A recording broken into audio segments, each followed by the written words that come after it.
En 2002, Montréal a gagné un peu plus de 10 000 habitants. Les 60 municipalités de banlieue entourant notre île en ont gagné, elles, 200 000. En démocratie, le pouvoir politique est d'abord fonction de la démographie. Il y a 40 ans, du temps de Jean Drapeau, l'agglomération montréalaise concentrait 71 % de la population de la région métropolitaine. Montréal était politiquement puissant, les gouvernements écoutaient son maire. La présente année 2010 verra l'agglomération de Montréal passer sous la barre des 50 % de la population de la région métropolitaine. De plus, vu de l'œil des gouvernements, l'électorat hétérogène de Montréal n'y produit que des jeux à somme nulle. Plaire aux uns, c'est s'assurer de déplaire aux autres, et vice-versa. À l'opposé, l'électorat beaucoup plus homogène des banlieues permet tous les espoirs en temps d'élection. Voilà pourquoi l'homme fort de Montréal est aujourd'hui Gilles Vaillancourt, maire de Laval, indéniable leader des 59 autres maires et mairesses des municipalités entourant Montréal. L'avenir politique de Montréal dépend lui aussi de notre capacité de garder nos familles des classes moyennes. Les conséquences environnementales? Ces 8 dernières années, 350 000 véhicules se sont ajoutés sur les routes du Grand Montréal, soit une croissance de 25 % du parc automobile. Les émissions anthropiques de gaz à effet de serre imputables au transport routier ont cru dans des proportions semblables. Si l'on est un tant soit peu sérieux en matière de lutte au changement climatique, il faut de toute urgence freiner l'actuel mouvement de motorisation de la population de la région métropolitaine. Mais encore, il faut savoir de quoi l'on parle. Une personne habitante en banlieue brûle annuellement 2 fois plus de carburant au titre de ses déplacements urbains qu'un autre habitant de l'île de Montréal. Si on compare le résident d'une banlieue éloignée, telle Blainville, Vaudreuil ou Chambly, à celui des arrondissements centraux de Montréal, le rapport est de 1 à 4. Le problème, c'est que les Montréalais des quartiers centraux déménagent massivement à Blainville, Vaudreuil ou Chambly. Ils multiplient ainsi par 4 leur consommation annuelle de carburant et, conséquemment, leur contribution à la pollution de l'air et à la production de gaz à effet de serre.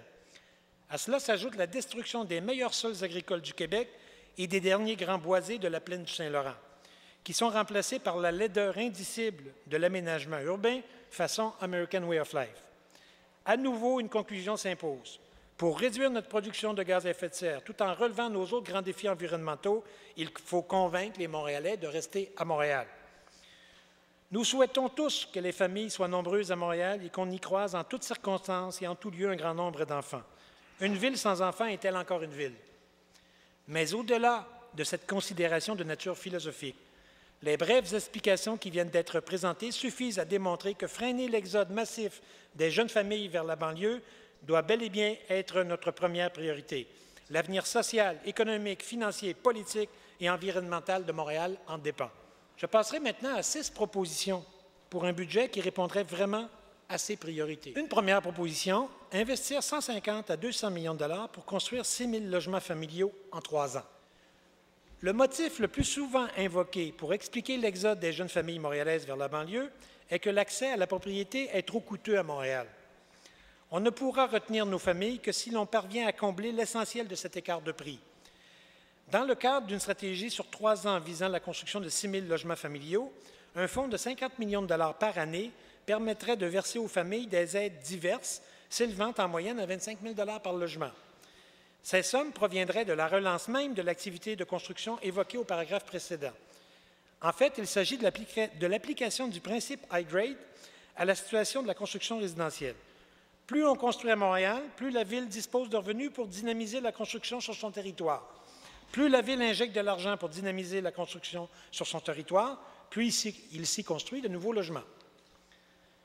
Jumelé à un abaissement des ratios de stationnement qui diminuera d'autant les coûts d'acquisition pour les ménages, à une variété d'interventions de la Ville visant à sécuriser, verdir et embellir l'espace public, à une offre de transport collectif de grande qualité, ainsi qu'à une diminution pour les ménages de leurs coûts de transport, la contribution moyenne de 25 000 $ par logement permettra de rétablir à l'avantage de Montréal l'équation économique habitation-transport qui, depuis trop longtemps, joue outrageusement en faveur des banlieues.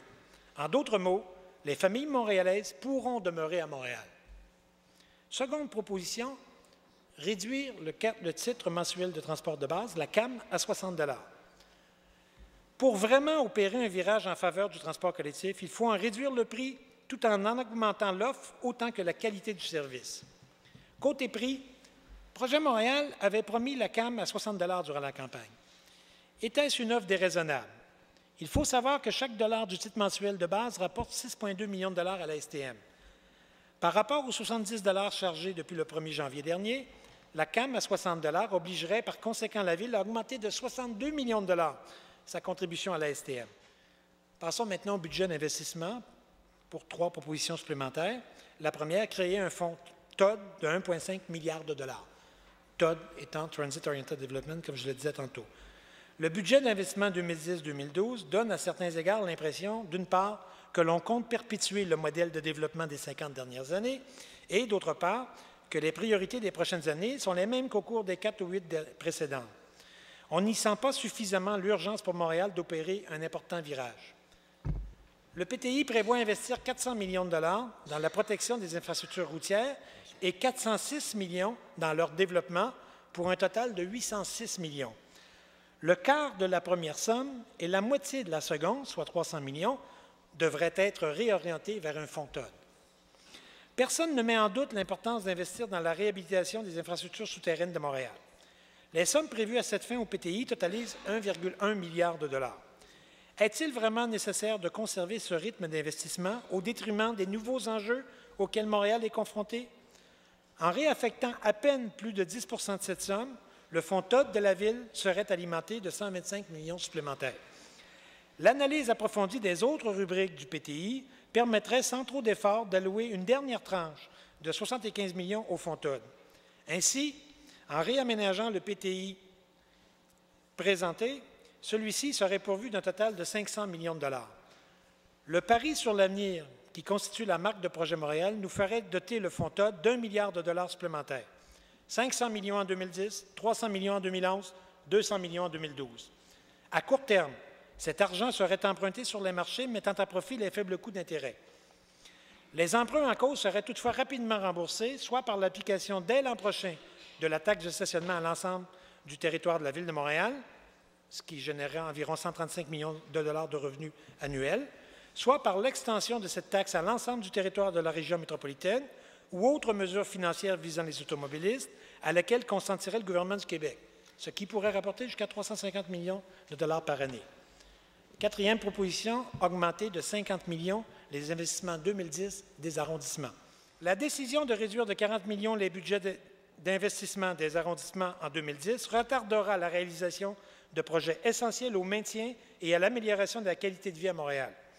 C'est par le fait même autant de précieux atouts dont Montréal se privera dans sa stratégie visant à retenir les familles sur son territoire, ce qui doit constituer notre première priorité. C'est pourquoi, plutôt que d'être réduits de 40 millions, les budgets d'investissement des arrondissements pour l'année en cours doivent être augmentés de 10 millions pour un total de 50 millions. Cinquième proposition, investir 250 millions de dollars dans les quartiers du métro, de la gare et du tramway. Sixième proposition, puisque le temps file, investir 1,2 milliard pour réaliser la phase 1 du réseau tramway de Montréal. Avec le tramway moderne, le voir, c'est y croire. Qui doute encore de la pertinence de doter Montréal d'un réseau de tramway moderne devrait sans plus tarder faire une visite à Paris, Barcelone, Amsterdam, Bordeaux, Portland ou Rabat, la capitale du Maroc. Ce serait la moindre des choses que tous les élus montréalais formulent leurs opinions sur ce sujet en toute connaissance de cause. Il y a plus de 10 ans que l'on étudie le retour du tramway à Montréal. Le temps est venu de passer aux actes. De fait, rien n'empêcherait d'entreprendre dès le printemps prochain les travaux en souterrain préparatoires au réseau tramway.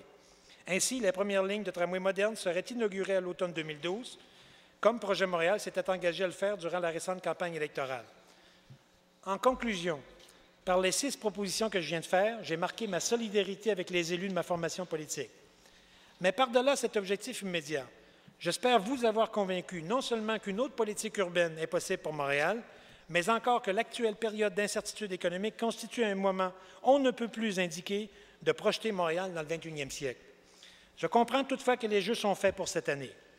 Mais qu'est-ce qui nous empêche de commencer tout de suite à travailler au prochain budget pour nous assurer d'être prêts à procéder en 2011? Merci.